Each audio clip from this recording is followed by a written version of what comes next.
this notion, and one of the things that you said that I think really resonates, is that there's not a voice out there that is advocating for responsibility, and that is talking about how important this is. And I think this is an inherent principle that most people are kind of aware of, and it feels good to them to hear. Like, it resonates. You feel it. When you're saying this, clean your room, put your house in order. People are like, yeah.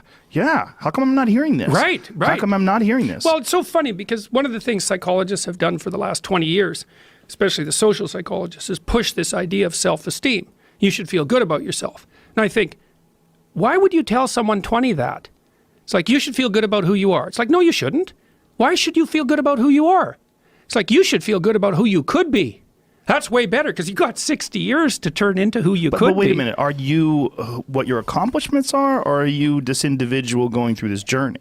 I mean, I don't think there's anything wrong with feeling good about who you are, as long as it's tempered by an understanding of potential and of what you have accomplished versus what you can accomplish. Well, I think having confidence is a big part of it. It is. And I'm not saying that people shouldn't have confidence, but like often you take young people, say they're 16 to 22, and they're not really feeling that good about who they are. Right. Because their life is chaotic and in disorder, and they don't know where they're going, and they don't know which way is up. Look, also, there could be bad parenting, bullying. Yeah. Oh, yes. There could be a lot of abuse going on.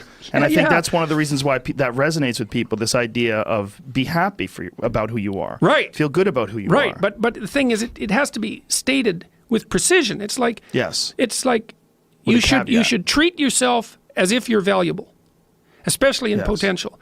But you should concentrate on who you should become, especially if you're young. And so let's say you're miserable and nihilistic and chaotic and depressed and all of that now, and you have your reasons, terrible parenting, abuse, all of those things. It's like, well, you should feel good about yourself. It's like, no, it's not the right message. Is that it's more like you should understand how much potential there is within you to set that straight.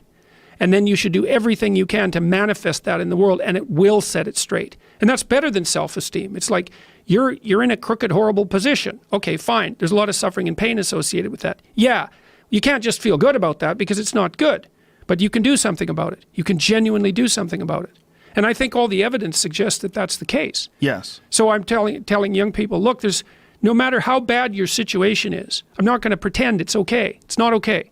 It's tragic, tainted with malevolence. And some people really get hurt by malevolent people, like, terribly hurt. Sometimes they never recover. It's really awful.